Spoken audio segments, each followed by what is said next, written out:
Assalamualaikum warahmatullahi wabarakatuh.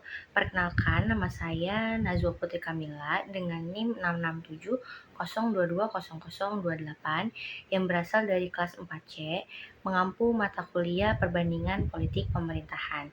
Di sini saya akan membandingkan di antara kedua negara melalui sistem pemerintahan, sistem kepartaian, juga nilai sosial dan nilai budaya. Yang pertama, negara Jepang.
Dalam sistem pemerintahannya, negara Jepang menganut sistem parlementer, di mana negara tersebut yang memegang kekuasaan adalah Perdana Menteri, sementara Kaisar sebagai simbolis dan pemersatu bangsa.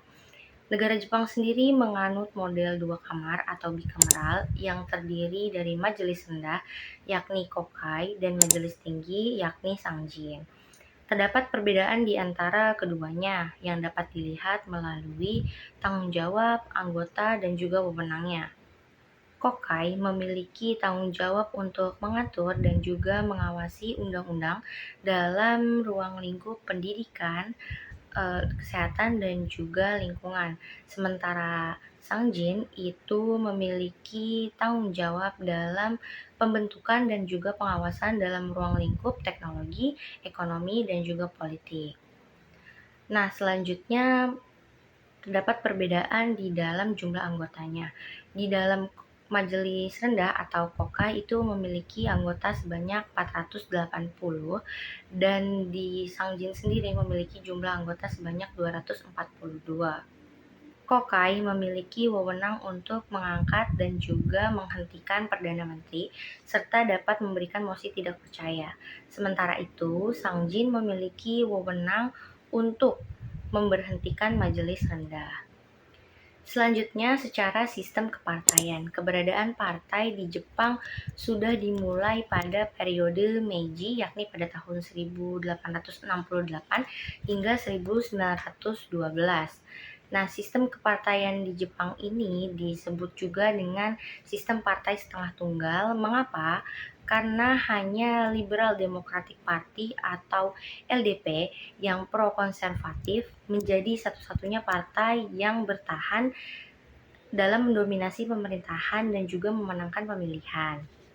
Nah, namun di tahun 1992, sistem kepartaian ini mengalami transformasi menjadi sistem dui partai, di mana masyarakat ini menuntut adanya partai oposisi yang kemudian berdampak pada hilangnya kekuasaan LDP di tahun 1993. Tepatnya pada tahun 1966, Democratic Party of Japan atau DPJ ini menarik kekuatan elektoral dan pelembagaan partai yang kemudian membuahkan hasil di tahun 2007. Kinerjanya DPJ ini unggul dan mengalahkan LDP. Nah, meskipun DPJ ini mengalami kemenangan dalam 3 tahun berturut-turut, namun nyatanya pelembagaan di dalam partai tersebut belum terlalu kuat sehingga ketika sentimen muncul dari LDP ini menyebabkan DPJ kehilangan kekuasaan dan LDP ini unggul kembali. Nah, sebelum DPJ hadir sebenarnya eee, oposisi dari berbagai partai ini sudah hadir seperti Social Democratic Party atau SDP dan juga Japan Socialist Party atau JSP dan juga yang terakhir Japan Communist Party. Nah, berdasarkan kehadiran partai-partai oposisi tersebut, dapat dikatakan bahwa Jepang sendiri menganut sistem kepartaian multipartai dengan dua partai yang terkenal. Jepang juga menganut konsep trias politika, di mana legislatifnya dipegang oleh majelis tinggi, yakni Sangjin, dan juga majelis rendah yaitu Kokai. Nah, sementara itu eksekutifnya dipegang oleh Perdana Menteri dan yudikatifnya dipegang oleh Mahkamah Agung. Secara sistem pemilu, Jepang ini menganut sistem pemilu yang terbarukan dengan mixed member majoritarian, di mana pemilih memilih kandidat di daerah pemilihan dan kemudian pemilih akan memilih partai sesuai blok mereka. Jumlah anggota parlemen ialah 289 orang terpilih daerah pemilihan dengan sistem first past the post. Sementara itu untuk 176 anggota lainnya dipilih melalui sistem list proportional representation. Seperti yang kita tahu bahwa masyarakat yang tinggal dan hidup di Jepang memiliki pemikiran yang penuh filosofis dan juga mindfulness. Dalam penerapan kehidupannya, masyarakat Jepang juga menganut nilai-nilai sosial seperti berbakti antar manusia, hidup dengan kebersamaan, dan juga berperilaku adil. Nah, selain itu, di Jepang juga memiliki kebudayaan yang beragam dan juga sudah banyak kebudayaan yang terkenal. Nah, terdapat beberapa kebudayaan di Jepang, diantaranya Chanoyu, Ikebana, dan juga pakaian tradisionalnya yang terkenal yakni kimono. Chanoyu merupakan upacara minum teh yang bertumpu pada ajaran Buddha yang berlandaskan pemikiran Zen dengan 4 konsep dasar yakni Sen no Rikyu. Nah, 4 konsep dasar tersebut terdiri dari wa yang artinya keharmonisan, dan kei rasa hormat, sei itu kemurnian, jaku adalah ketenangan. Wa atau keharmonisan adalah keserasian antara sesama manusia, sementara kei adalah rasa hormat yang ditimbulkan dari keseimbangan antara alam dan juga manusia. Serta kemurnian. Kemurnian merupakan berkaitan dengan bagian pembersihan, di mana pembersihan ini dimulai dari ketika sebelum menyajikan teh hingga kepulangan tamu. Nah, ketika 3 konsep tersebut sudah tercapai, maka akan menimbulkan ketenangan atau jaku, di mana jaku ini merupakan konsep estetika dari keseluruhan konsep yang diterapkan dalam upacara minum teh. Upacara minum teh sendiri mencerminkan kepribadian dan juga pengetahuan tuan rumah, meliputi agama, cara berpikir, tujuan hidup, dan juga apresiasi terhadap peralatan upacara minum teh. Pembuat teh dalam upacara ini atau dalam chanoyu disebut dengan otemai. Otemai ini tidak boleh sembarangan, harus menggunakan kimono, bergerak secara anggun dan juga gemulai. Dalam upacara chanoyu ini terdapat tradisi yang dijalankan secara unik, yakni dengan menyeruput sebanyak 3 kali, kemudian pada seruputan terakhir harus berbunyi seperti saat kita sedang meminum kopi. Dalam upacara chanoyu terdapat 4 langkah yang dilakukan dalam pembuatan teh. Yang pertama, harus mempersiapkan peralatan upacara minum teh di depan para tamu. Tamu dalam hal ini dinamakan okyakusang. Nah, setelah menyiapkan, kemudian membersihkan peralatan dalam pembuatan teh. Selanjutnya, menuangkan teh hijau ini tidak boleh berlebihan di dalam cawan, yang kemudian dicampur air panas dan diaduk menggunakan casen. Casen merupakan alat pengaduk yang berbahan dari bambu, yang biasa digunakan dalam pembuatan teh hijau. Nah, teh hijau tadi diaduk hingga berwarna hijau muda. Kemudian yang terakhir, dalam menyajikan teh, cawan itu tidak boleh terbalik, dan sebelumnya tamu itu dipersilahkan untuk mengkonsumsi kue manis sebagai penetralisir dari pahit teh hijau. Selanjutnya, kebudayaan yang terkenal adalah Ikebana atau seni merangkai bunga. Seni ini hadir pada abad ke-7 dari pendeta Buddha yang memiliki ratusan aliran terkenal di Jepang, diantaranya Ichiyo, Ohara, Kozan, Chiko, Sofu, Kadokai, dan juga Suigetsu. Ikebana dikenal dengan 3 gaya. Yang pertama itu Rika. Gaya dalam merangkai bunga ini sangat mewah dan juga rumit, yang menggambarkan kebesaran alam dalam perayaan keagamaan dengan tradisional khas Jepang. Gaya ini kental sekali dengan kebudayaan Jepang secara tradisional. Yang kedua adalah Soka. Soka merupakan rangkaian bunga yang dilakukan secara sederhana dan juga tidak terlalu formal, namun masih ada unsur tradisionalnya. Yang terakhir adalah Jiuka. Jiuka merupakan seni merangkai bunga yang memiliki kebebasan sesuai dengan imajinasi perangkainya. Kebudayaan selanjutnya yakni berkaitan dengan pakaian tradisional. Di Jepang, pakaian tradisional bernama kimono yang berasal dari kata ki artinya pakaian dan mono artinya barang. Jadi dapat diartikan bahwa kimono merupakan pakaian tradisional. Nah, dalam penggunaan kimono, motif dan juga pemilihan warna ini disesuaikan dengan musim yang sedang berlangsung di negara Jepang. Adapun pemilihan warnanya di Jepang sendiri untuk laki-laki ini bisa menggambarkan statusnya. Semakin gelap warna dalam kimono, maka semakin tinggi juga status yang dimiliki oleh laki-laki tersebut. Yang kedua, negara Qatar.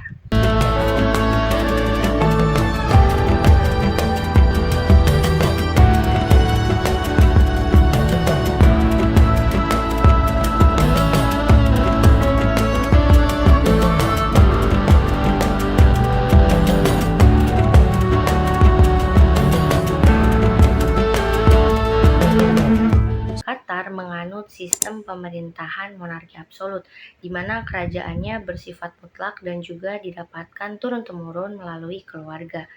Sistem pemerintahan Qatar didasarkan pada pemisahan kekuasaan, di mana raja selaku kepala negara atau di Qatar sendiri disebut juga dengan emir, dan perdana menteri selaku kepala pemerintahan. Dalam penerapan konsep trias politikanya, negara Qatar ini memiliki Dewan Menteri selaku kekuasaan eksekutif yang tertinggi dalam menjalankan segala urusan sesuai peraturan perundang-undangan.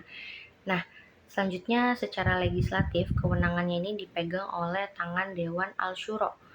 Selanjutnya, kekuasaan yudikatif dipegang oleh pengadilan dan keputusan pengadilan diucap atas nama Yang Mulia Emir. Sementara itu, kementerian dan juga lembaga-lembaga pemerintahannya berjalan dengan tanggung jawab untuk menjalankan program publik dan juga menjalankan kebijakan. Selanjutnya, sistem kepartaian. Di Qatar, kelompok-kelompok politik atau partai politik sangat amat dilarang keras kehadirannya oleh pemerintah. Oleh karena itu, seluruh kandidatnya mencalonkan diri dalam pemilihan anggota Dewan Kota itu bergerak secara independen. Namun, berkaitan dengan pemilihan suara sejak tahun 1999, warga negara Qatar sudah dapat memilih dan memberikan suaranya dalam pemilihan anggota CMC atau Central Municipal Council, di mana CMC ini memiliki tujuan untuk menggunakan sumber daya yang tersedia untuk membangun negara dalam permasalahan di level kota. Selanjutnya, sosial dan budaya. Tidak bisa dipungkiri bahwa kebudayaan negara Qatar mendapatkan pengaruh yang cukup besar dari Arab. Kebudayaan yang ada di negara Qatar diantaranya yakni Al-Nafla, tradisi Garango, dan juga cara berpakaiannya. Nah, Al-Nafla sendiri merupakan tradisi di mana orang-orang biasanya berkumpul untuk memasak dan juga membagikan makanan kepada orang-orang yang tidak mampu, tetangga, ataupun orang-orang di sekitarnya. Biasanya tradisi ini dilakukan pada bulan Sya'ban. Selanjutnya ada tradisi Garango. Tradisi Garango ini biasanya dilakukan oleh anak-anak kecil ataupun juga kelompok pemuda di Qatar dengan menggunakan pakaian tradisionalnya. Mereka mengunjungi rumah ke rumah untuk mengumpulkan permen, jajanan, manisan, atau juga kacang-kacangan. Nah, setelah itu ketika maghrib hari mereka berkumpul untuk melakukan semacam pawai dengan menabuh batu dan juga menyanyikan lagu tradisionalnya dengan berkeliling di sekitar area perumahannya. Nah, biasanya tradisi ini dilakukan pada bulan suci Ramadan dengan tujuan untuk memberikan semangat atau sebagai bentuk apresiasi kepada anak-anak kecil karena telah melakukan puasa 15 hari lamanya atau setengah bulan. Selanjutnya dari cara berpakaian. Di Qatar, pada laki-laki umumnya menggunakan jubah yang berwarna putih, kemudian di dalamnya biasanya menggunakan celana panjang.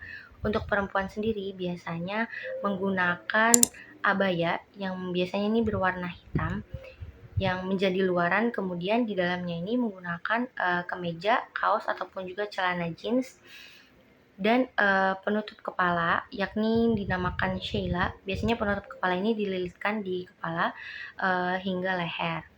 Selanjutnya, terdapat tradisi yang unik di negara Qatar yakni dengan sentuhan hidung dengan hidung, di mana sama halnya seperti di Indonesia yang jika sudah lama berteman atau memang bertemu dengan kerabat, biasanya melakukan sentuhan hidung.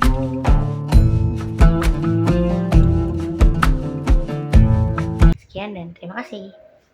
Wassalamualaikum warahmatullahi wabarakatuh. Allahu